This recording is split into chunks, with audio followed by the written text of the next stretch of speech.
I will get things started. Ladies and gentlemen, welcome back to another episode of the Whatnauts review show. This is episode 56. That is a lot. It's big. Yeah, we've been doing a lot of these. My name is Kyle Springer, and I am joined on the other side of the computer screen, as always, by Melissa Wilkinson. Mm-hmm. Melissa, how are you? I'm good, Kyle. How have you been this week? Yeah, I've been good. Yesterday, I read a bunch of comics. It was free comic book day yesterday. Yes. So I went and I spent like $75 on comics and stuff like that, and it's fantastic. And then I just spent the day reading all sorts of different comics, a bunch of Thor comics, and then I finally read Civil War II, which is one of Marvel's event books, and it was really bad. So there you go. Well, that's the nice thing about comics is that there's so many of them. If you read one you don't like, you've immediately have like so many other in your pile. Yeah. I totally forgot it was free comic book day until about 3 p.m. Did you rush down to the store, or did you get your brothers to pick you up some stuff? No, I forgot until 3 p.m. when I was driving past a comic book store, and I looked over at it, and I'm like, well, there's not a big crowd there anymore, so I imagine they're done with all of the fun activities. Like, I've been to the store for past free comic book days, and they've had, like, just, like, cosplayers and games, and we have a local pancake artist. Nice. Those custom make you whatever pancake you want, and it looks great, and then you eat it, and it tastes good also. My shop doesn't really do anything like that. They're a fantastic shop, but they're really small. And so, like, you go in there, and it's all, like, 3 people in the store is a packed store. So, yeah, it's an all-day thing for them, where it just seems like it's packed the entire time. But they don't do extra, like, hey, we're playing D&D over there. There's a pancake guy. There's cosplayers. I don't know why he's here, but he's here too. You know, there's none of that stuff. It's just big sales all day. That's good. So, yeah. You know what else I did yesterday? What? I finally made sounds for our spoiler alert thing. Oh, exciting! Yeah, so we will have that when it's time to do spoilers. But this week we are going to be talking about Castle Rock. This is a 10-episode Hulu original series based off the works of Stephen King. It's a setting he uses often. There's a bunch of characters in here that are from his books or related to characters in his books, or they make references to characters in his books, all sorts of stuff. It's a kind of like a... I mean, if you're familiar with Stephen King, it's horror, suspense, but it's not like jump scare. It's more of that slow creeping evil. You don't really necessarily know what's going on, and certain things are often left open-ended. But yeah, that is what we watched this week. Melissa, what did you think? First off, you pitched this show to me incorrectly. I want to let you know. Oh, yes. I recognized that once. I was like, I'm 3 episodes in, and it's all one big story. Yeah, you told me, it's like a horror anthology series. That's what I thought it was. And I looked it up on Hulu, and I saw that there were a bunch of episodes already watched. I'm like, that must be like when my brother, before he made his own profile, he was watching these on my account. So I asked him, hey, we're going to watch that show, this week. What did you think about it? And he's like, I started watching it, but it kind of jumped the shark for me at like episode 7. I'm like, how did it do that? It's an anthology show. Yeah. If you don't like one episode, the next one is different. And he's like, oh no, it's all one story. So originally I thought it was all one story. And then looking it up to pitch, I don't know why, but somehow I got the impression that it was an anthology, or maybe I was looking at something else and I just... Who knows? But yeah, I pitched it last week as an anthology, but it is not. It is not an anthology. It's one brand new story, all based on the works of Stephen King. it takes a lot of ingredients from his stories and kind of mixes them together, Hmm. which I think is a neat formula. It's if you know that ABC show Once Upon a Time, Yes. which is like all the fairy tales are real, we live in fairy tale town kind of, and here's this character and all these two. It's like Captain Hook and some princess or a couple or something like that. It's like that, but Stephen King stories, which Yeah. is kind of fun. Yeah. That's neat. So yeah, general thoughts. What did you think? Ah, I was Did you expecting it. agree with your brother? I don't know exactly what he's talking about. Like, there's a lot of twists and turns, but nothing was like major. Like, nothing was seriously off the rails, jump the shark territory for me. But I was hoping it would be scarier.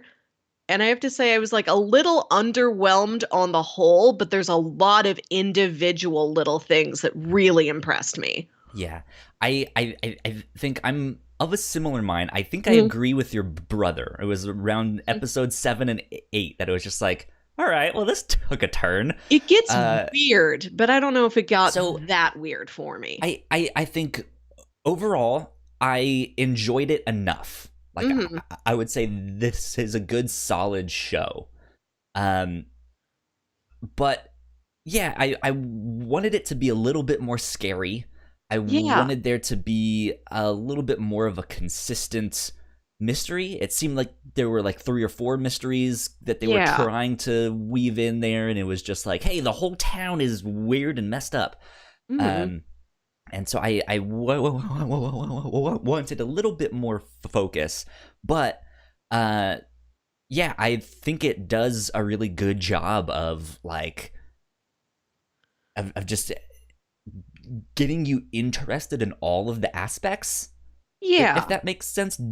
Like I guess instead of focusing on one thing because it did do all of Mhm. these like that makes it sound like there's so much going on, but there's certain like smaller things. They're like, Mhm. huh, that's strange. I kind of want to know more about that. Tell me more. And you Mhm. might get an episode that focuses more on that character or that Mhm. setting or something, but it may or may not really deal with the overall story, and it's just Yeah, there are some things that are introduced early that aren't really closed up by the end of the series. This show also season. I think there's a ends. season 2 coming. Okay, it ends Yes. ambiguously enough that it's like you could pick this up again or you could not.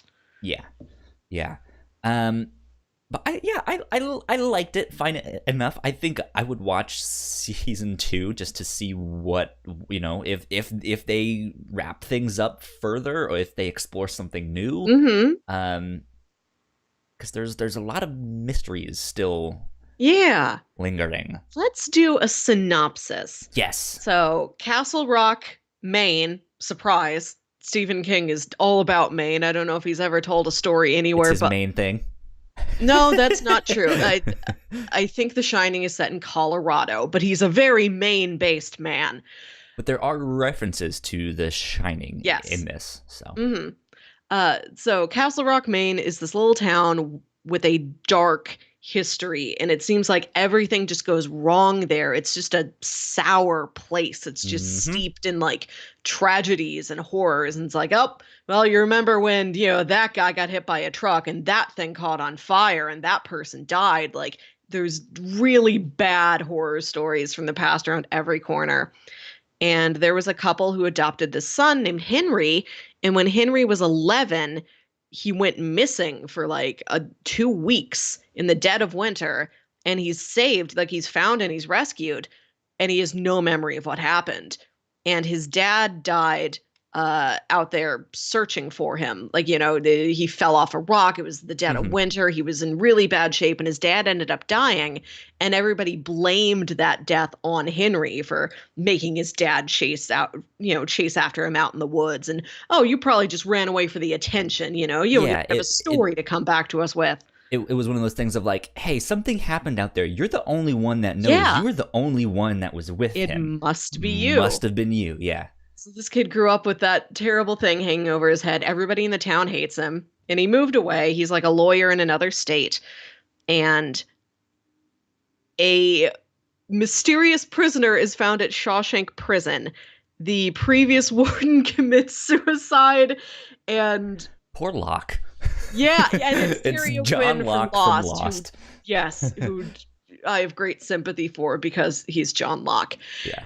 He commits suicide, and like there's new staff coming over and taking over the prison, and while they're doing this, they find like way down in like the depths of the prison, there's a man in a cell who is not accounted for. Like he was a private prisoner of Just, like, the warden. down in this abandoned section under like some like Yeah. war bunker. Like, this guy is forgotten. Yes. And he's Being silent hidden. pretty much, and very, very shell-shocked, and all he has to say is Henry Deaver.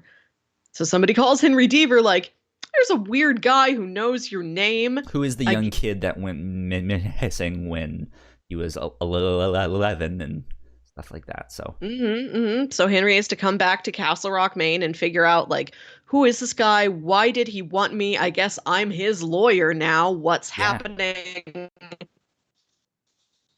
So it's about getting that guy out of prison, finding out what he was doing about, like, Henry and his family, you know, his mom's boyfriend, a neighbor girl from when he was growing up.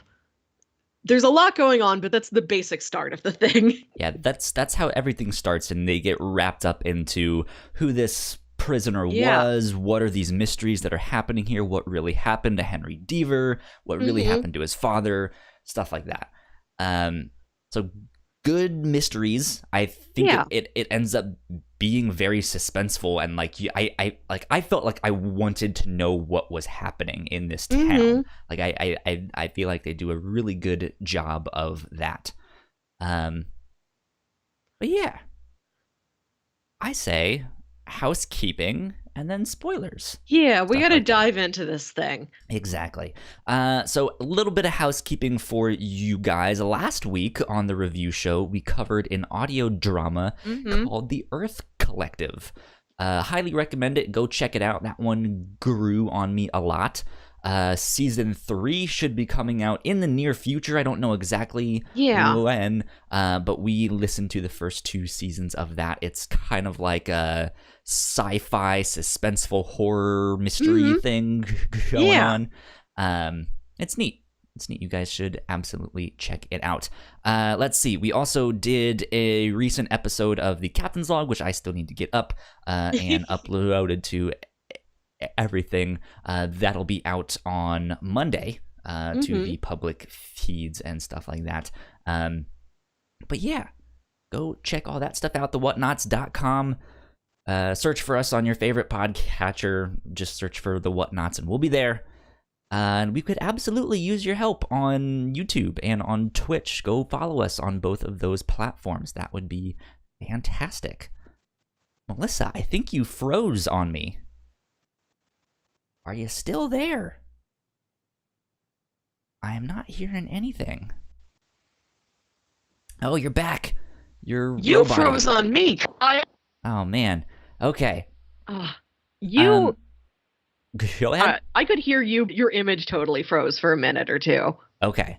Well, I will continue on, and we will get into spoilers, because that is the next big thing that we want to talk about. We want to dive into this show, and like I said, I finally have sound effects and stuff for all of our spoilers things. So if you have not watched Castle Rock, we are about to get into spoilers. Yeah, there's our thing.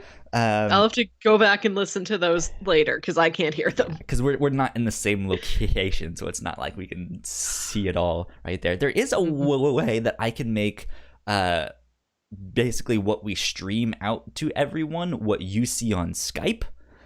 But then it's weird because we're like right now we're on the like half and half, so it can see both of us. Yeah. So you would see yourself on one side of the screen. But yeah, I have not looked into all of that. I tried to see if there's a way if I can like get audio on my Mac to go into Skype, and it didn't seem like there was much that I could do. But we are now in spoilers. So yeah, let's start off the bat by your brother's comment. that he Yes. thought it jumped the shark. That was that I guess the phrase might be a little much, if that makes sense, but I know exactly what he's getting at. Yeah, Um, I think the show it's on a different set of train tracks, but I don't know if it entirely goes off of any rails. Like it worked for me, but I it's can see how that might turn off somebody else. to me, it's the idea that's like so. I have to confess, I haven't Mhm. read a Stephen King book. Period. Most of these Easter eggs and Okay, so this references is went what I over know. my head. Yeah, like there's stuff I'm familiar with through cultural osmosis. Like I've never Sure. seen The Shawshank Redemption, but I know what it is. I have seen The Shining a couple times, Stand By Me. There's Hmm. references to Stand By Me. Yeah. I read Salem's Lot once and one of his short story collections, including The Langoliers. That's something from him I really like. But they couldn't fit in a Langolier into this thing, unfortunately. There you go. And yeah, and so I've seen a lot of like movies, like movie adaptions and stuff like that. I've seen Stand By Me, I've seen Shawshank Redemption, I've seen The Mm, Shining, stuff like that. I think I've yeah. seen Cujo a long time ago too. Yeah, and like But I'm familiar with Cujo and Christine and yeah. Carrie and the big ones. Yeah, but so like when I think of Stephen King, I know he like certain stories deals more with like small town horror, certain Hmm. ones are maybe a little more aliens and disease, some are maybe a little more open-ended, some are more like action fantasy. But I like still when I think of Stephen King, I think of the more slow creeping horror is Hmm. what I think of. So it, for me, it was the last two episodes.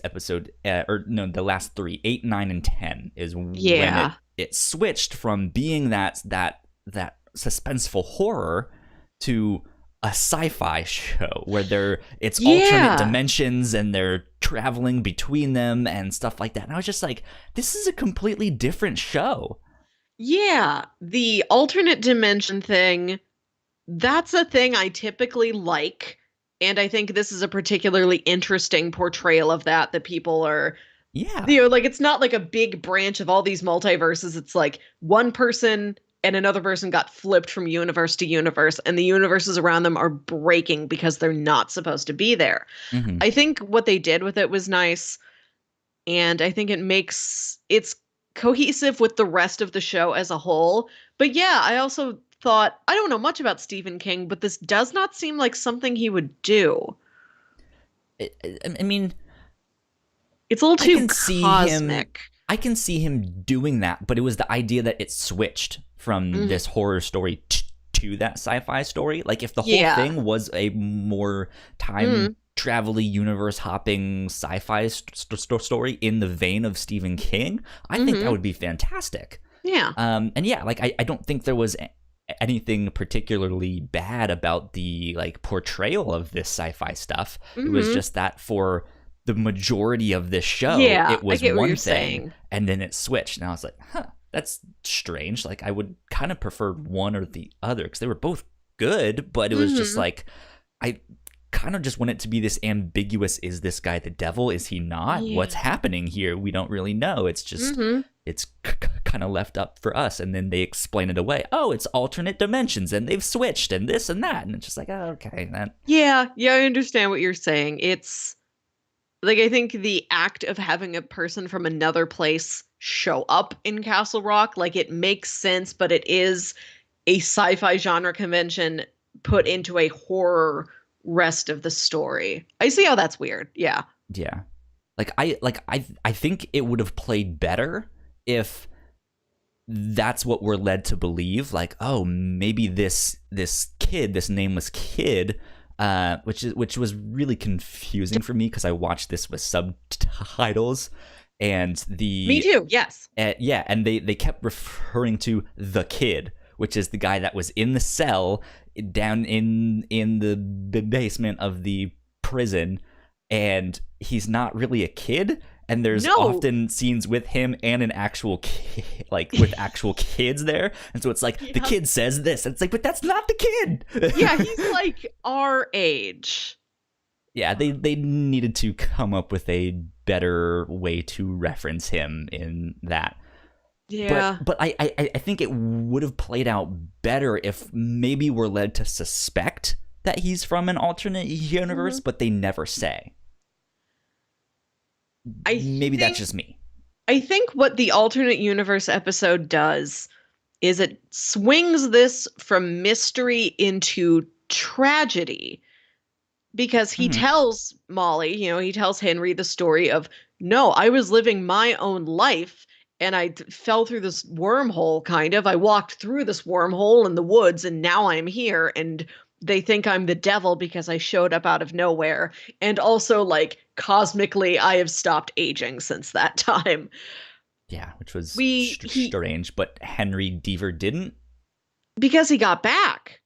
That's true. Yeah. So he tells that to the other characters, and they don't know whether to believe him or not. The series showed us this other universe that he came from in like great detail. We're there for like 45 minutes. So the show is telling us more or less the characters don't know what to believe, but we showed you that's where he's from. And so the way the season ends, where he's back in that cell in like the depths of Shawshank Prison, and lawyer Henry Deaver is down there as his warden now, and prisoner Henry Deaver, we're going to figure this out. So prisoner Henry is like, you still don't know what to do with me. How long are you going to keep doing this? This isn't good for you. I've gotten used to this, I guess. I still want to get back home. This is going to kill you. I seem fine, but your town is fucked now that I'm here. Yeah. And so the show ends with this ambiguity, like lawyer Henry is he's like 95% sure, but there's that nagging doubt at him. But we're 100% sure, no, he needs to get back to his other universe, and he's stuck here. Like, that takes it from like horror, mystery, ambiguity to like a real tragic turn. Yeah. Like, no, he has a life he has to get back to. We know. Which is, I both liked and didn't like that. Like, it's an interesting development for that character, because up until then, you really think that this kid that was locked away, that we learn is actually a different version of Henry Deaver, is like, you think he's some kind of serial killer, you think he's some kind of devil or demon or something, or some guy with mystical magical powers or something. And he's creepy as hell. He's awkward socially. Yeah. And sure, he's been trapped in this cell in the dark for 30 years. That would mess you up. Yeah. That would fuck you up. But he's almost in no rush to that's another thing about this show, is that I wish there was a little bit more urgency to it. Like I understand the slow burn. He never seems to ask for help. Is the thing. If he is in another dimension and he knows it, and he knows things are going wrong because of it, and he's not actually trying to hurt people, like why wouldn't he just ask for help?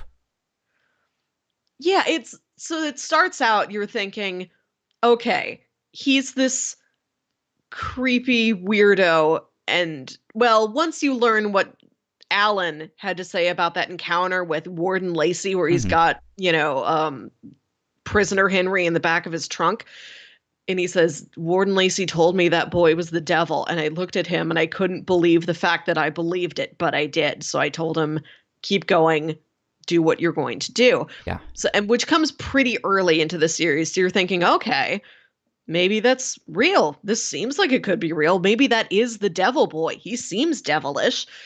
So you're in the mindset of, okay, he was weird and creepy to begin with, and that's why he was imprisoned for 27 years. But it's, no, he was normal to begin with, and then he was imprisoned for 27 years, and that's why he got weird and creepy. Yeah. And the fact that he is a cosmic aberration that's not supposed to be there.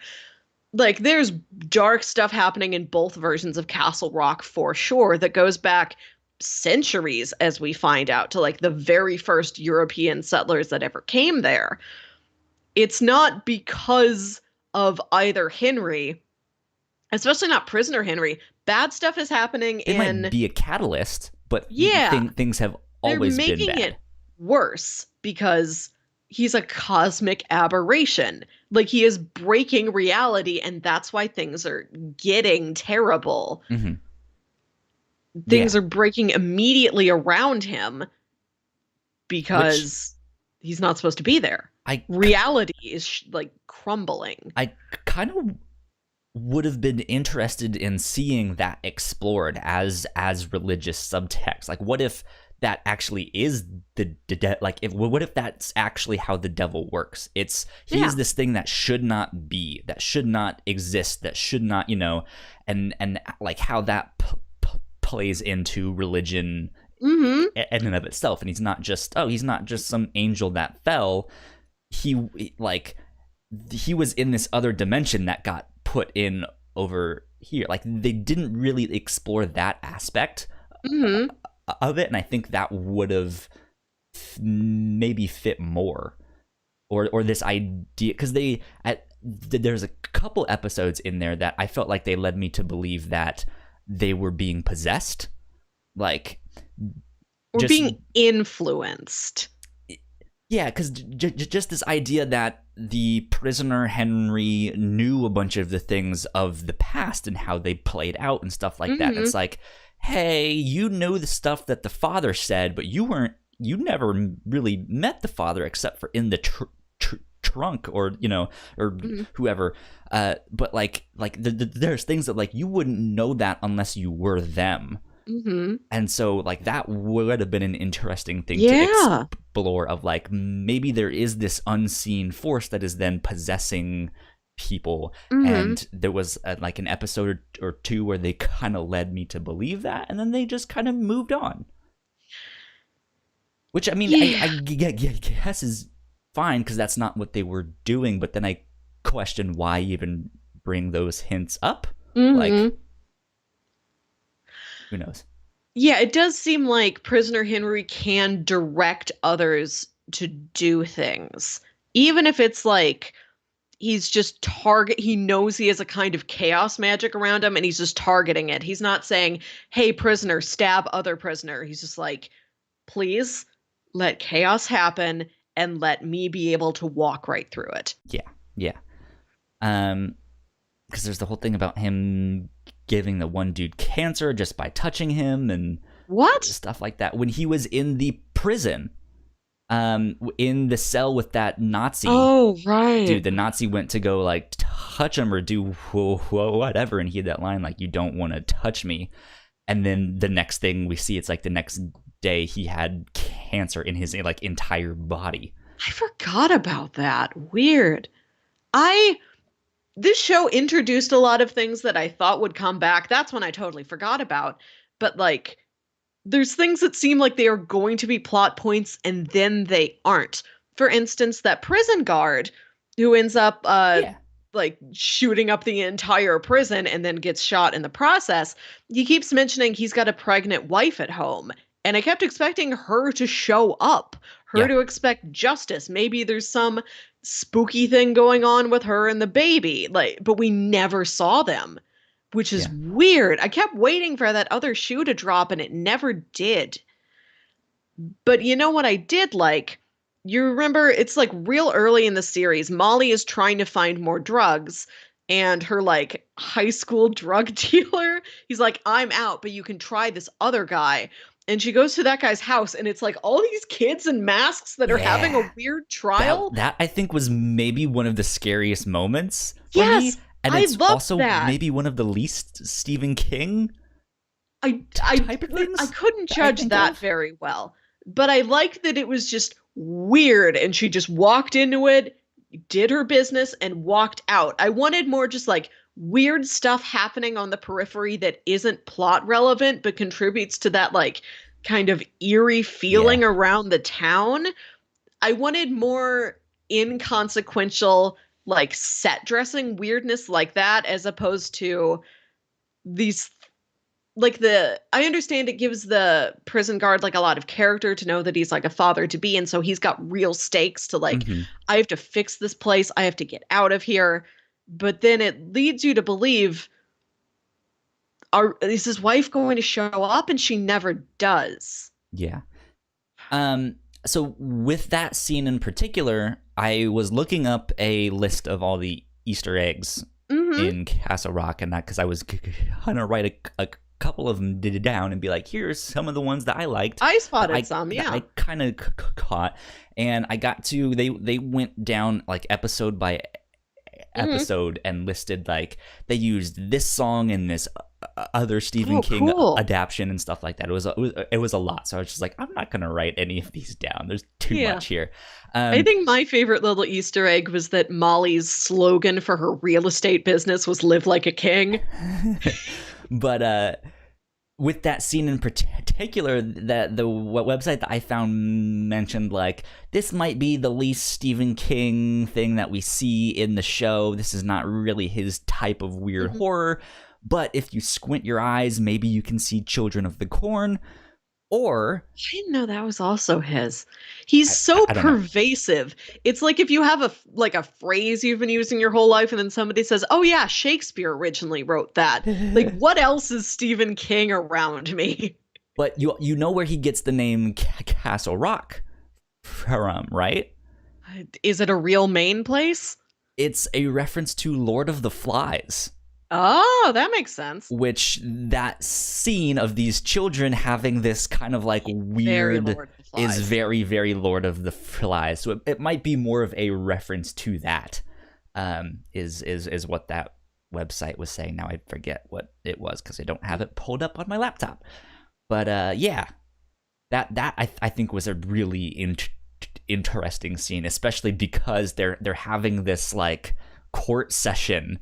And Molly, who just happens to show up and it just wasn't even supposed to be there, she ends up being the like perpetrator of the crime that they're all talking about.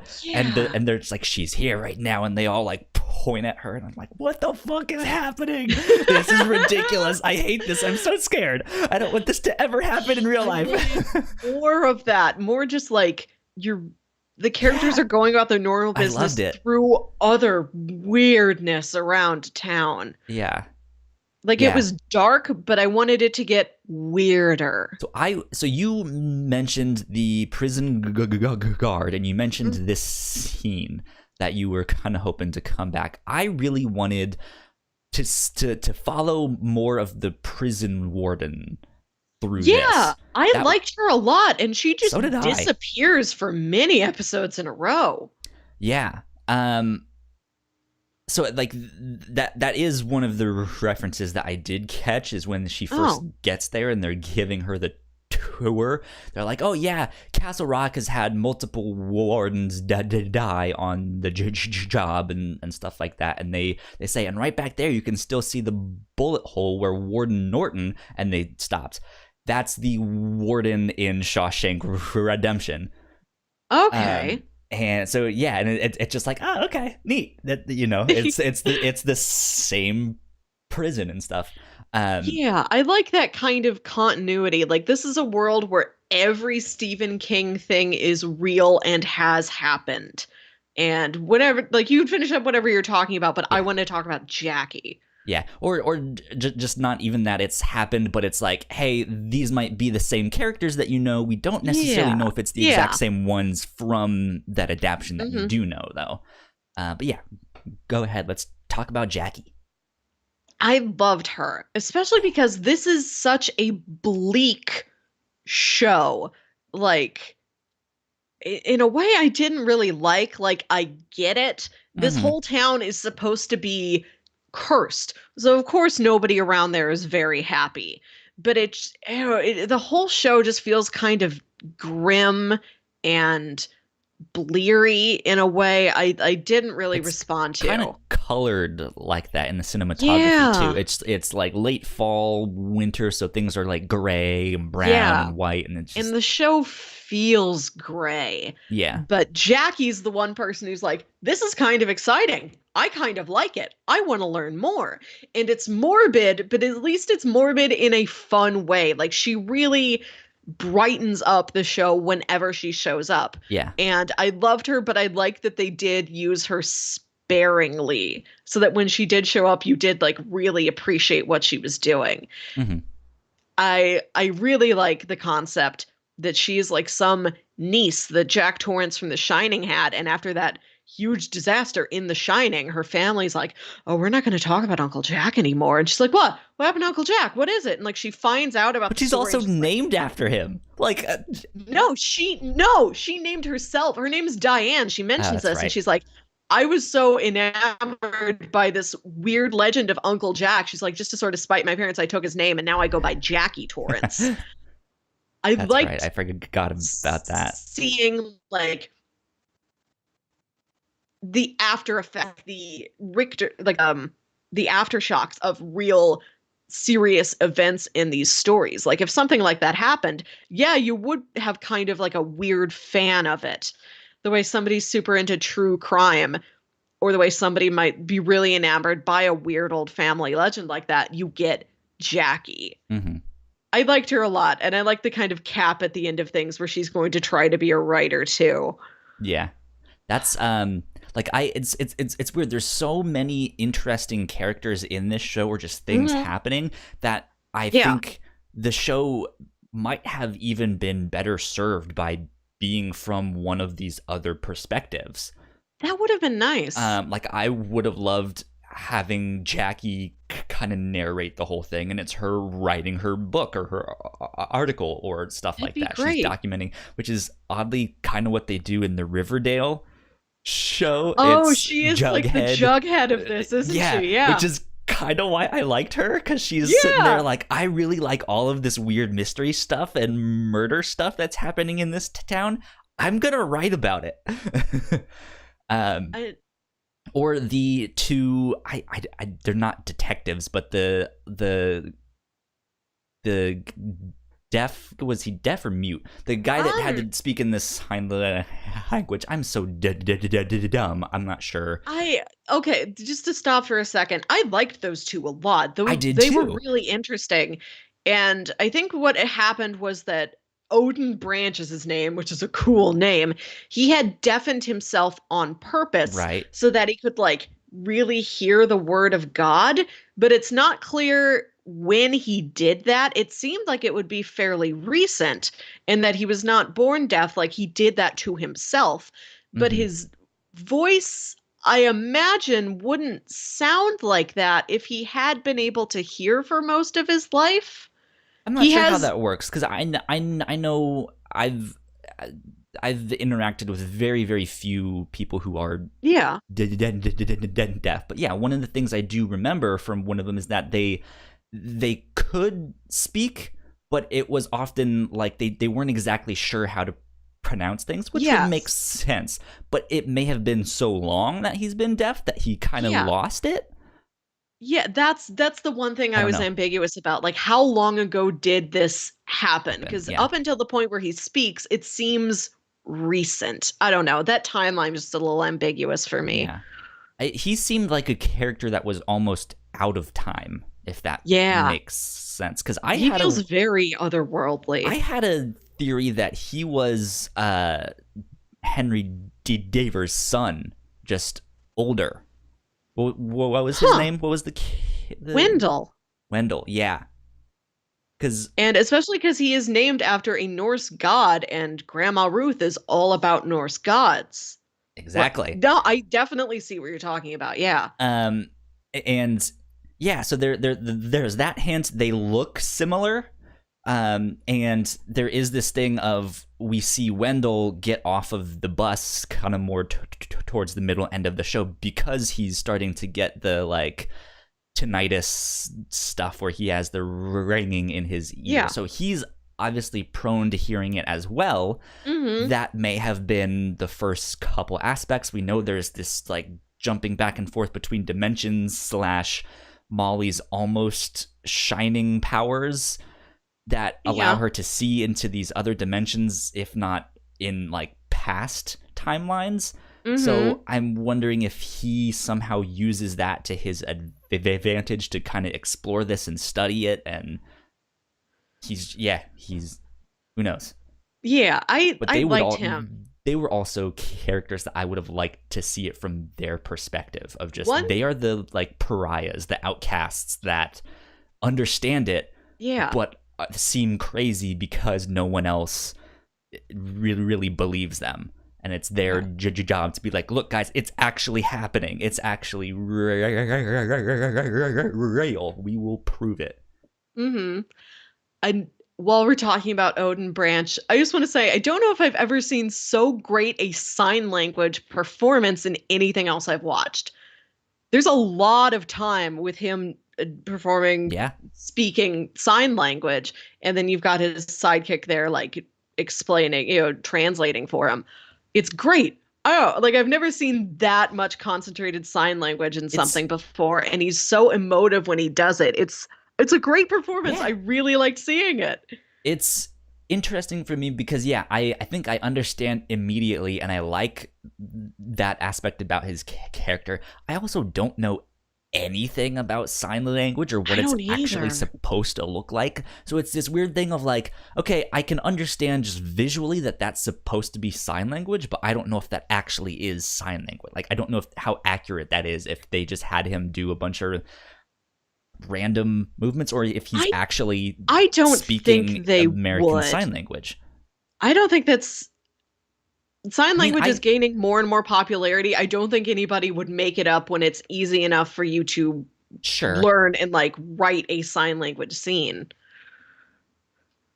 I guess because of their characters and how eccentric they are, I wouldn't put it past them for having their own kind of way of talking about it, or their own like.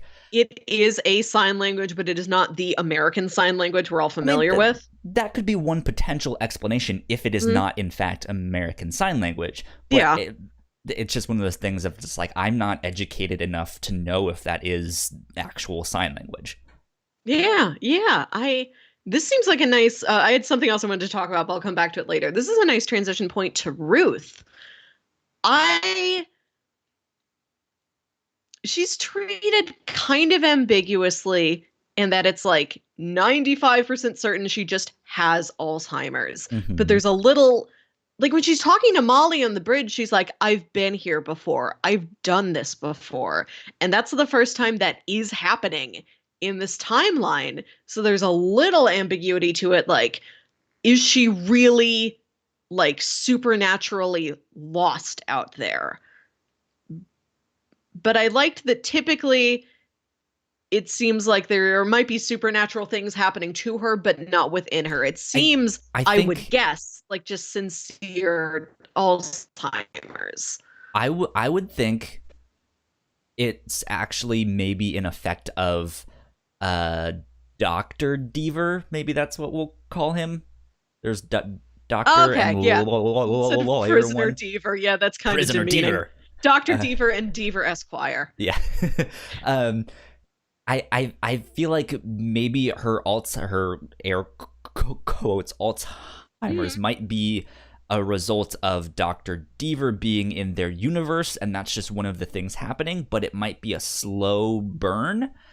And I don't know if it actually is Alzheimer's, like you kind of mentioned. I wonder if it's her just being displaced in the time stream. And that is the thing that's happening to her, rather than, oh, she got cancer, or she accidentally, like, not accidentally, but just like is driven mad to the point where she shoots up a prison, or like just this is the thing that is specifically happening to her.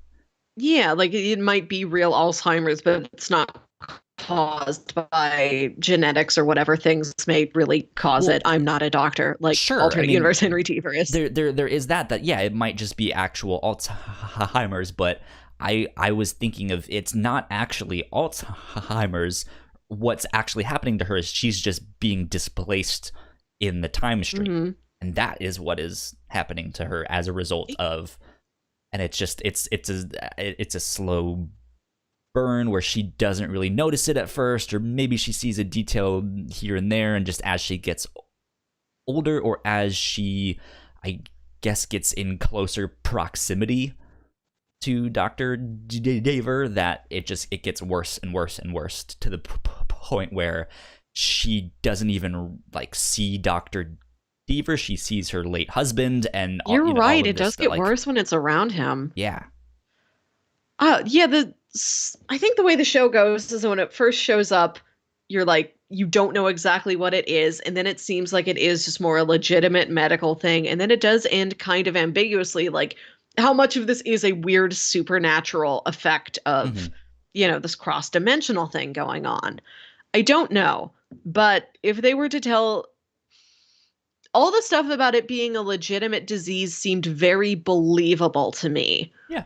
And I liked, as near as I can tell, it seemed like it could be realistic. And I liked that we at least had the opportunity to see whether it is or not. There is, at least for a time, where it looks like this is just a real, like, human concern amid everything else weird and spooky going on. She Hmm. just has a disease. She is getting older. Things are bad for her, of just human accord, not because of any curse. Yeah. And of course, we have yet to see if that's actually the case, but I liked that there was that ingredient in there of, this isn't mystery. She's just sick. Yeah. Um, they had a lot that I think they could really do with her that I think Mm-hmm. would be fantastic because one, I liked the portrayal of how she sees things. Yeah, That yeah, was I like that a that was lot. scary in its own right of just Yes. how chaotic it was and how fast things changed. Like Yeah. there's the scene where she's kind of running from Dr. Deaver because at that point we still think he's the Mm. devil, um, and she's going from room to room to try and run from him. But every Mm. room she enters is another point in her life when something was Yeah. happening in that household. So she goes from like her wedding to a birthday party, just all in Yeah. the same house as she's going from one end of her living room to the Mm. next, and it felt claustrophobic and that much more Yes. like, get out of there, come on, what are you doing, you can do it, like get out of there. And yeah, like I felt stuff like that was really interesting to see, but then she also has this added, like she has this thing of like, she doesn't necessarily know what time it is or what year it is Yeah. or stuff like that, and so they have this aspect that they can play with, of showing us flashbacks or things that are happening Yeah. out of order that they could have played with more and in a sense confused us Mm. to be like, well, we don't really know what's happening, and that's how it's coming. That, like, if they went that direction, they would have had that really neat thing with all the chess pieces. Like, if you can see a chess piece Yeah. somewhere in the frame or in the background, Yeah. that would be your thing to know this is actually happening right now. It's not a thing, and they don't really explore that other than for her Mm-hmm. character to ground her, Yeah, I but not the I audience. that would be interesting if that was something for the audience too. Yeah. Yeah. I That might have been my favorite episode, was the episode all about her, like, going back through her Yeah. memories, and the fact that she has to keep reliving all of these terrible times with her husband, Pastor Deaver, and she wants to escape, like, she wants to just pack the bag and leave, and he's like, no, you can't, because you didn't. You can't change anything. You have to relive this exactly the way that it happened. And then she accidentally shoots Alan, and then she relives the memory of Alan coming to her door like, hey, it's been a long time, but, like, I just wanted to check on you and see if you're okay. And she hugs him and she says, don't leave. The same rule applies to that. It always will happen the exact Yeah. same way. Yeah. That memory is also locked for her. It happens for bad and it happens for good. Like, she may have lost Alan. The Alan in her memories is alive and he's never going to die. That I really loved. That was one of the strongest emotional turns in the entire show. Yeah. I agree. I thought that was a beautiful episode. Um, this was produced by J.J. Abrams, Yes, it who, was. again, we mentioned earlier that we love Lost, and he's had quite a storied career. But when I think of him, I think of Lost, even if he wasn't very involved after the early years. Except for the fact that Terry O'Quinn was in it. I'm watching the show and I'm like, I don't know if I see a lot of Abrams in this until we get to that episode. And it reminded me a lot of The Constant. Yep. Yep. It's got that kind of Which is also, deep, tragic if you haven't romance seen to it. Lost, you should absolutely watch it because it's a fucking fantastic show, and Melissa Yeah, and I will defend it to its death. Don't listen to what anybody else tells you. This is a show. It's not about mysteries. It's about the characters. The character relationships and arcs are fantastic. Exactly. But that episode in specific is one of, if not like top 10 TV episodes Top ever. It's 5, amazing. top 3 for the series itself. Yeah. It's fantastic. I don't know if you could successfully watch it on its own, not knowing anything else from Lost, but it's so worth it. Yeah. Yeah. Good stuff. I mean, there were some, I guess not necessarily lens flares. J.J. Abrams is also known for his lens flares. But there was the scene when we're first introduced to the lawyer, Deaver, where there is the like sunshine behind him, so it's hard to see his face, and he's kind of moving back and forth to like block the light and stuff like that. There's some stuff like that. Anything else you wanted to talk about, kind of story wise, that you thought was interesting? This was something I wanted to bring up earlier when you were talking about how you wanted to see things from other characters' perspectives. Yes. This is a neat turn I was not expecting, but I was really pleased when it showed up. That couple that Molly was trying to sell the house to, it goes back to them and they ended up buying the house, and you spend like a good 20 minutes with that couple. That was a great turn. What's what is that? There's a movie. It's like a dark comedy. There's now a TV show with the same name, multiple seasons. It takes place in Minnesota. Oh, is this Fargo? Yes, that it's reminded North Dakota, but yes, sure, they're all the same to me. No. That really reminded me of like a more Fargo style horror or show or like because it's comedy. It's got that kind of, it is so preposterous. It does get almost into like a black comedy as opposed to like kind of a horror drama. It has that kind of ridiculous where they're like, we're gonna make a murder motel, a murder bed and breakfast. And I was like, okay. Yeah. I liked them a lot. To this giant mannequin with an axe in its head. It's got that whole, like, you can tell this is going to be terrible. Like, you know these guys are going to be dead, like, almost as soon as you see them again for the second time. They're so fun, like, the first time they show up and you think it's just there to, like, support Molly and her real estate business. Like, narratively, that's what they're there for. And then when they come back and they fall prey to the Castle Rock curse, I liked that a lot. It was I almost would have liked to see them last longer, and that just be like a longer, running gag, like have that be the comedic relief where they're just completely oblivious to like all of this stuff, like all of this evil stuff happening, but it's still happening like right around them, and they're just like, oh, wasn't this neat that this guy died here? And they just like they just completely don't care and just like are trying to like run their bed and breakfast. It's been like murder. Yeah. Another thing, that woman in that like that couple that comes to stay the night with them, is that the woman that Dr. Deaver is married to in the alternate universe? Oh, I don't know.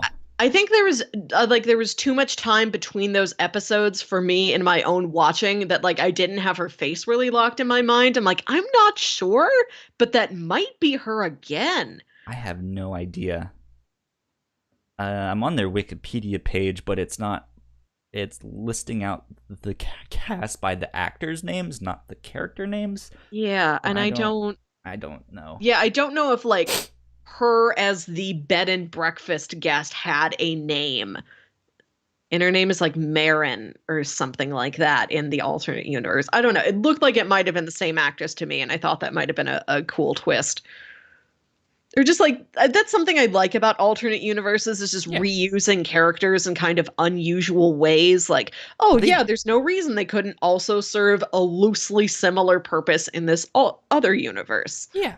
So they also do the thing where like the characters don't necessarily need to look alike in the No, thing. It's not like because I mean both of the Davers, one is this like tall white skinny doctor and one is this haunting like man. yeah, just like almost looks not malnourished, but like he's He's just gaunt. yeah, He looks haunted. And I was, well, I'll say one thing about the alternate universe episode, whether you agreed with it narratively or not, it was so nice to just get to see that actor do something different. yeah, yeah, Because or do anything at all besides just like stand there and look at he's things. so creepy, but he's so creepy Which in the same way for so long. I was really so excited when he started that like actor's talking. name that actor's name is Bill Skarsgård. He also Mm. played it. He played Oh, Pennyworth in the new movie, if Pennywise. I'm not mistaken. Yes, Pennywise, not Pennyworth.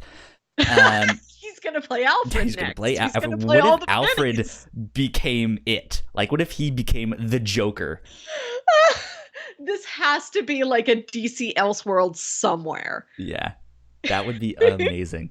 Yeah. So I mean, he's like he had that kind of character down pat. Just this like Mhm. weird, like creepy, not really doing much, but he's just got yeah. Yeah. He's so vacant.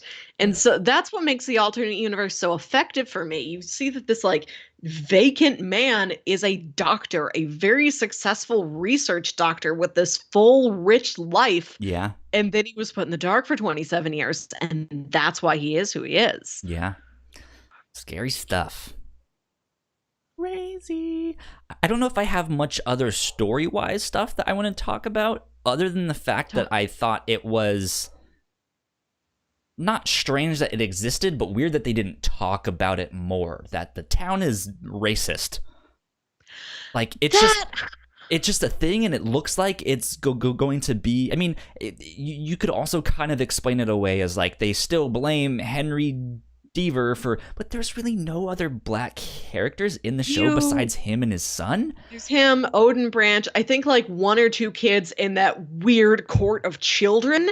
Yeah, Yeah, and it seems like they're just it just seems like, I mean, sure, racism is still a thing and it still happens out there, unfortunately, but it just felt weird that they didn't address it more in this show to me. Yeah.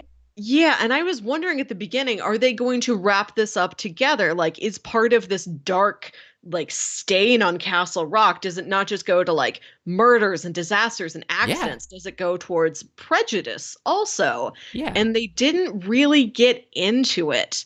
And I don't know, like, what the preferable answer to that question would be, to explain it away with this dark magic, or to have it be just like, yeah, just a town really behind the times and treating other people well. Something I could see maybe happened is that they were maybe thinking of doing that, and then the writer's room sat there and was like, maybe that's not such a good idea if we like explore that stuff.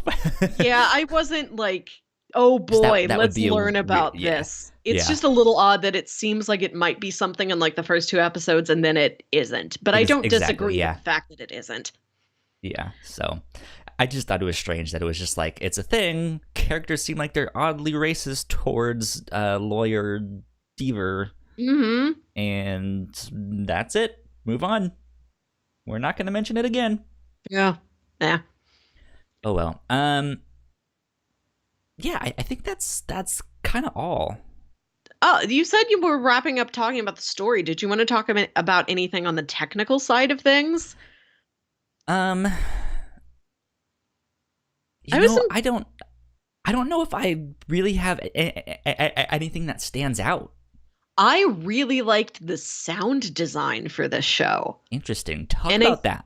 And I think having the captions on made me think about it more, because the captions are labeling things that like I might have just completely glossed over to begin with. Like I wouldn't have stopped and paid attention to, you know, howling noise if they didn't tell me howling noise was there specifically. Like the way there's like that ringing, that voice of God ringing that they hear, and that also kind of distorts other things. Like I think there's a part Hmm. where like somebody's screaming and like the last couple syllables of the screaming just get like looped and distorted for a while. I don't remember exactly when. But yeah, the way they played with sound in this show is associated with this kind of weird like wormhole in the forest and hearing Yeah. the voice of God sort of thing. I liked that. I thought there were a lot of beautiful shots in this show. Yeah, there's a lot of good like landscape Mhm. stuff and just that like northeastern kind of I don't even know what to call it, but like this like stuff that I think of when I think of like the Salem witch trials and that Okay. almost like colonial style church buildings and Yeah. stuff like that. They have a lot of that like Yeah, up in everything looks Maine very too. like So cold and stark and hmm old and weird. very I puritanical. yeah, you get that vibe. There's I think it's like episode 4 where they part of just the bad stuff happening around town is that there's major forest fires just on the outskirts of the town, Yeah.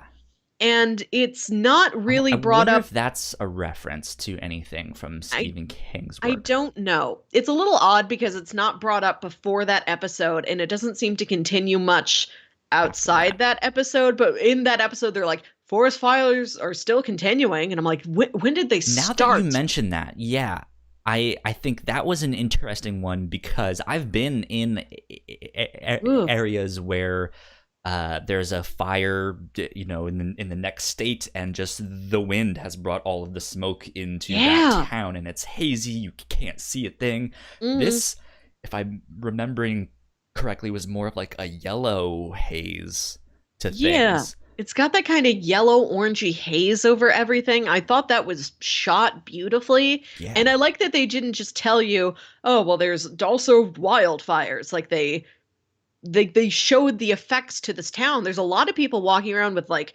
masks on that Uh huh. day to like Yeah. keep themselves from breathing in the smoke and like the sky looks weird. I like that I would have liked that to be more of a thing throughout the entire season that there's also the threats of fires might be coming this way. I wished it was more than one episode, but I like the way that one episode I like what they did with it. It's an interesting thing because I think they do a lot of like individual going crazy, like the weird Mhm. things are happening around town, but there's never I don't feel like there's enough of a sense of impending doom. Yeah, I And that wanted I think would have something been a more. good, just like, hey, there's these weird things that are happening in town, and those Mm, are escalating. Those are getting real bad. But not only do we have to fix and solve those things, but there's this like forest fire that is like racing towards our town. yes. That would have been that also would have been something to deal, or maybe in the end it amounts to nothing, Mhm. but just to have that like overarching on the entire Yeah. show would have been this like clock is ticking. We need to do Yeah. something. And I would have liked there to be more done with this kind of darkness in Castle Rock beyond just a lot of assorted like murders and disasters like the wildfires. What if there's like a really bad, not plague, but like a rough flu strikes the entire town? What if like I mean, they a bunch of kind of crops had are that bird failing? plague of just like these birds are The constantly dying the and bir- falling out of the sky. Yeah, the birds were weird. I don't know if I'd watch through this season again, but if I did, I would pay more attention to what those birds are up to. Hmm. They just seem to be doing that thing where there's like 5,000 of them all in one big thing, being like, Yeah. and then just one dive bombs, and they're like, it's the Very third one eerie. this week. God damn it. Mm-hmm. Um, so yeah, it's just weird things all around are happening, and Yeah. I'm kind of wondering if it was a little too much. If, especially since this is getting a second season, like I don't know if the show can really survive on the merits of, ooh, this town is spooky. It's weird things are happening. Like I kind of want there to be one gigantic mystery that they're trying to Mm-hmm. solve, and along the way, each season is maybe a smaller mystery that helps them to solve the bigger one. Yeah. Um, and yeah, like I just I feel like they try to pack it chock full of everything, every little reference, every little news thing you hear in the background, or every character, or every moment. I mean, they have stuff that references Pet Cemetery and stuff like that. And it's like I get it. You're wanting to reference a bunch of Stephen King stuff, but did you really need to reference that stuff now? What if season 1 was more focused on it references, and season 2 was Pet Cemetery, and season 3 was this and that, and you know, and they take it a little more like that. I think that may have focused it a little more. Yeah. Who knows? Yeah. Maybe that's just me. One final question. Yes. Would you have preferred if this was an anthology show like you originally thought it might be? Good question. I think I really would have liked to see that, especially because I was hoping this would get scarier. I was expecting more horror, and this is more just like mystery, suspense, general eeriness. I feel like you can deliver like a really like short, powerful like horror punch if you're doing an anthology like that. And you can play with different varieties of weirdness. I probably just need to find another horror anthology series. It's not like they're not out there. We've got old Twilight Zone, new Twilight Zone, Tales from the Crypt. Like there's plenty out there for me to watch. So I guess maybe we didn't need another one, but I don't know. I like watching this. I was not just, Kyle did not tell me the correct thing. Turns out this is not an anthology series. Like, I kind of wished it was. I think in the short term, maybe it would have served it better. In the long term, if they're wanting to have this run multiple seasons, I don't know if it would have held up. Yeah, I don't know if you can do an anthology for that long.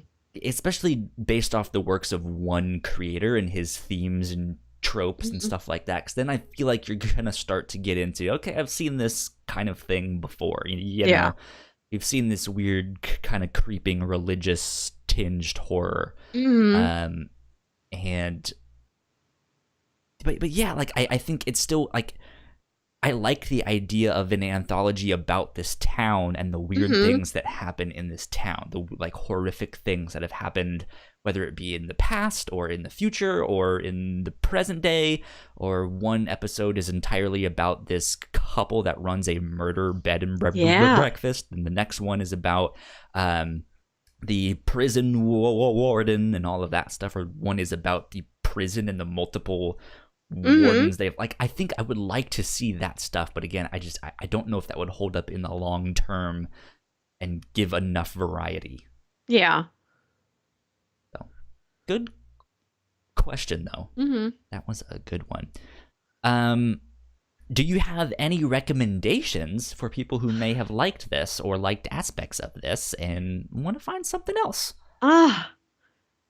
When I first started watching it, and this took me a little while to get into, really, just like, I wish I could be watching X-Files right now. Like, X-Files to me is still the king of good, spooky television. There you go. X-Files is still good, that's for sure. Yeah. Stephen King wrote an episode of X-Files. Really? Yeah, it's about a spooky doll. Spooky doll. And also Scully goes on a vacation to Maine, surprise, and there she encounters a spooky doll. It's a weird episode. Castle Rock? I don't remember. I haven't seen this in years. I might rewatch it soon after this.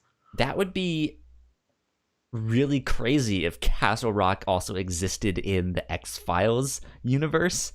So Terry O'Quinn keeps smoking these cigarettes, and I never, could see it close enough to see what the label was. But I'm like, that's probably Morley cigarettes, which is one of those just stock brands that, prop houses have, and every time somebody wants to mention a cigarette brand and they're like, well, I don't want to use a real one, Morley cigarettes, somebody used it once and everybody decided this is the industry. Yeah, this is the industry standard for fake cigarettes, and that's what the cigarette smoking man, this huge big bad of X-Files, that's what he smoked. And so people will look at other shows where that appears, and it's like, well, you could kind of look at this like it's in the same universe as the X-Files, because that brand is still there. What if they did an X-Files episode on the different universes that Morley cigarettes are in. Like, what are they hiding? How are they in all of these universes? There must be some conspiracy here. I feel like there might be an episode of X-Files that is about Morley cigarettes and like something spooky going on there, but it's not the alternate universes. That's funny. Any other recommendations? This is very different in tone, but if you want a spooky town, if you just want weird things happening around a weird town, I don't think there's a better version of that than Gravity Falls, the Disney Channel cartoon. Gravity Falls is so good at mystery. Oh, we're gonna have to watch it someday, Kyle. It's a really good mystery, and when it goes a little darker, when it goes a little scarier, it's really effective at it. Here you go. Despite being a Disney Channel cartoon, like it is a serious, legitimate, great show. So I have two recommendations. The first one I already mentioned, and it came up in the middle of the show, Fargo. Yeah. I think that's a weird town where things are happening, and it's maybe more crime based, but especially with the TV show, they do a neat thing where every season is a brand new story with new characters, all of that stuff. So they don't really have much cross over there. I'm wondering if Castle Rock will follow a similar format, where season 2 would just be, it's taking place in Castle Rock, but it's not the one you saw in season 1. It's a different version. Like, what if season 2 takes place in Dr. Deaver's original Castle Rock and the things that are happening there? That would be interesting to see. So something like that I think might be neat. It is more of a dark comedy, and there's more ridiculous like murder, bed and breakfast type of stuff. But I think that would be a good recommendation to go check out. My second recommendation is actually the one that I thought of as I was watching the show. There's a comic book called Nail Biter. Oh, that I don't know this. A lot of people would love. It's published by Image Comics, written by Joshua Williamson, and I'm blanking on who does the art. But it's a fantastic book. It's only 6 volumes, so it's pretty short read. You can read it all in a week or so. And it is about a small town in Oregon named Buckaroo is the name. Buckaroo, Oregon. And it is a town where 16 different serial killers all call home. And so there's this idea of, hey, why that town? What is going on with that town? Specifically that there are 16 plus serial killers that have all come from that one town, whether or not they stayed in that town. You know, they've all come from Buckaroo. And so the story starts with this cop who figures it out. He's like, I know why. I know what is happening. It's a giant conspiracy. He's like, I'm gonna call my best friend who I want here with me to break the story. And so I'm gonna call him. Can you get here as soon as possible? And he's like, yep, I will be there tomorrow. He gets there and his friend is missing and all of that stuff. And so he's just like, well, shit, like I don't know what to do. I don't know what's happening here, but something is happening and I need to find my friend. And so he's at the start more concerned about finding his friend, but yes, in the end, it is about kind of uncovering what is happening with this town. Is it some cult? Is it something in the water? Is it who knows what? You know, is it some experiments gone wrong? Is it something else? So it's good. I highly recommend that book, and it is like Stephen King mixed with like Hannibal Lecter type of stuff. There's the character of Nail Biter. He is one of the serial killers. Was caught red-handed and walked in his trial. So he's now this like almost celebrity thing. But he kind of knows what's happening, and he is kind of giving out information real slowly of like, maybe you should go check out this thing, maybe you should go talk to this person. But it's also really funny because there's someone in the town who runs a murder store, and it is like a gift shop / museum, almost like the bed and breakfast, where they're like, there's so much murder that has happened here. Buy the replica axe from this murder. Buy this thing, So I think you all would like that a lot. Neat. Those are my recommendations. Okay. Yeah. Kyle, it's time for pitches. Woo! What do you got for me this week, Melissa? So next week, we record on Sundays, so we will be recording on Mother's Day. Yeah. So I've got some movies about moms. They are all movies, but they're all very different movies from each other. So when I first decided, I looked at the calendar. It'll be Mother's Day. Let me do mom-themed picks. The first one I thought of was Terminator.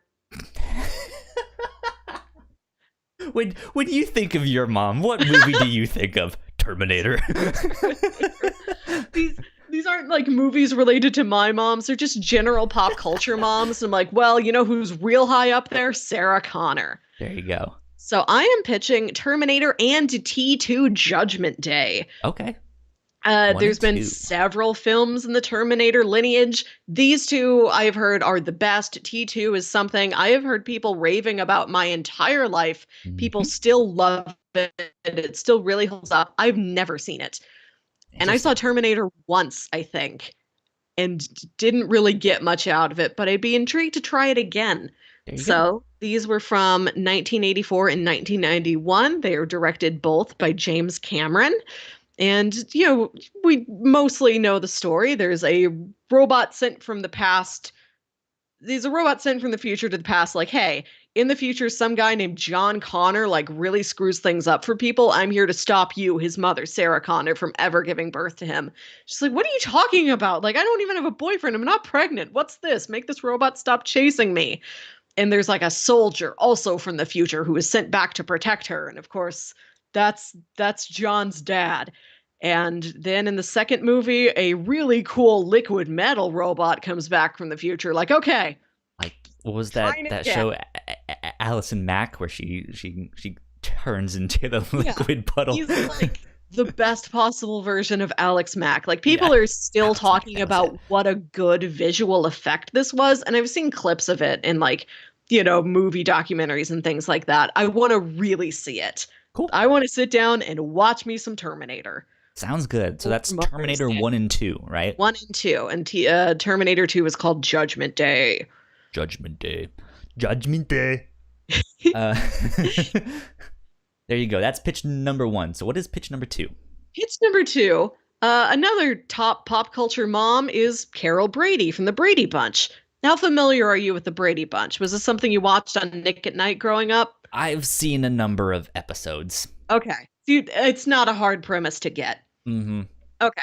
In 1995, there was a movie made called The Brady Bunch Movie, and it is what if the Bradys existed in the 90s exactly like they existed back in the 70s. They are exactly the same, just picked up, plopped into the 90s, and they are acting like it's decades ago. This is a comedy film. Yeah. It's a comedy about just the Bradys completely out of time, but still nonetheless their bright, sunshiny selves and how they bump up against 90s culture. Yeah, this was a movie I loved when I was a kid, but nobody really talks about it. When I last watched it, I don't think I've ever heard of it. Exactly. Like, sometimes I forget about it because nobody is talking about it. And then I remember it all of a sudden. I'm like, oh, yes, that movie. I love that movie. So it's got kind of an Austin Powers vibe to it. Just somebody fully living out of time and stuck in the 90s. And it's so 90s. It's almost like you're watching two period pieces at once. I remember this being really funny, really charming, and I'd be intrigued to rewatch it, especially with somebody who's never heard of this thing. Cool. Okay. Is it called the Brady Bunch movie? Yes, it is just called The Brady Bunch Movie. You have it on DVD. Sweet. I own this DVD. I also own a Very Brady sequel. I loved these things when I was a kid. I might Okay. be, one of the few people in the world who own this DVD. I really don't think this is popular, but I remember it being good. I think it's an underrated gem. Okay. And pitch number 3 is Brave, the Pixar film from 2012. This is, I had a mother-son story. I had a mother and exactly 3 boys and 3 girls story. This is a mother-daughter story. There are Gotcha. boys in it, but they mostly just get up to antics. It's not really about their relationship with mom.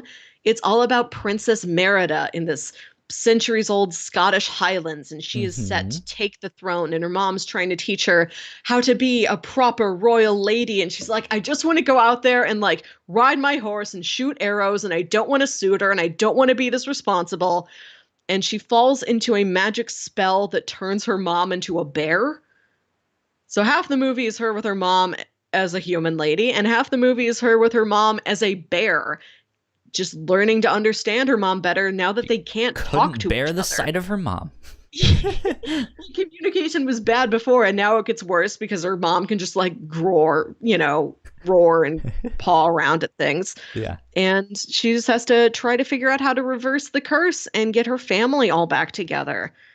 Yep. Cool. So this is another movie I own on Blu-ray. This is a really gorgeous movie. Again, Pixar's great, but I think this is one of the movies from them that is less talked about, and I haven't watched it in several years. I want to revisit this one. Sounds good. Okay, so let's see. Mother's Day picks, we got Terminator 1 and 2, which I still think is hilarious. It's appropriate. It's got a great mother figure. We got the Brady Bunch movie, and then we have Brave from Pixar. That's pitch number 1, 2, and 3. I want to do... Yeah, I want to do, oh gosh, deciding between either Brave or the Brady Bunch movie. Real? I thought you'd go Terminator because I know you're a sci-fi guy. I mean, I am a sci-fi guy. Sure, she's a badass mom. I don't know if that's really a good Mother's Day pick, though, if that makes sense. But maybe something more lighthearted, like either of these two. I guess Brave has a lot of action and stuff in it as well. It's kind of an action-adventure, lighthearted family, and the Brady Bunch movie is just like a weird comedy. I think I want to watch Brave again. Okay. I've only seen it once, and I remember there being a lot of really interesting theories with the magic scene when the curse happens, because I know Pixar does the thing where they like reference a bunch of their other movies and things in the background. So I think that might be some interesting stuff to talk about. Okay, that sounds fun. Yeah, that's a really good pick for Mother's Day. Yes. And I don't think we've covered a Pixar movie before. You did a Reactor Core episode when The Incredibles 2 came out, but we haven't done a straight-up review show about any of them. Is Big Hero 6 not Pixar? That's Disney. Okay. Interesting. Yeah. We will do Brave then for next week. Go like, share, subscribe, sell your soul, tell a friend, tell a foe, whoever you need to help us spread the word about our podcast. That would be fantastic. Yes. We could absolutely use your support here on Twitch. I guess we're actually not streaming this one on Twitch anymore. We're streaming it privately on YouTube, but we could still use your help on both of those, on Twitch and on our YouTube. You can search us on YouTube just by the Whatnauts podcast, and we are on Twitch at twitch.tv/the Whatnauts. New episodes of this show. Go ahead. No, I'm just saying we stream a lot of our podcast live on Twitch, but we have made the live streams for this show a Patreon-only bonus. And that starts at $1. Correct. Yeah, for just $1, you can come to watch us live, interact with us. What Easter eggs did you spot? Come tell us. And if you bump that Patreon support up to $3, you get a bonus episode every month. Hell yeah. New episodes of this show come out every Wednesday, but again, you can get them early on Patreon. That's patreon.com/thewhatnauts. Melissa, where can they find you on the interwebs? You can find me on Twitter and Instagram at Wilkywit. That's WILKYWIT. And you can find me at Yo Kyle Springer on both Twitter and Instagram. And if you want to stay up to date with this show or any of our other podcasts, we are at The Whatnauts on Twitter. Go check us out at thewhatnauts.com. That's it. We will be back next week with Brave for episode 57. This was episode 56. Thank you guys for joining us. We will see you next time. Adios. Bye. Thank you so much for watching that episode of the Whatnauts review show. We hope you enjoyed it a lot. That would be fantastic if you did. Go check out some of our other videos right down here in the corner. That would help us out a bunch. Go subscribe to our channel if you liked this podcast or want to check out any of the other ones that we do, because we have other ones besides the review show. Go check it out. Thank you.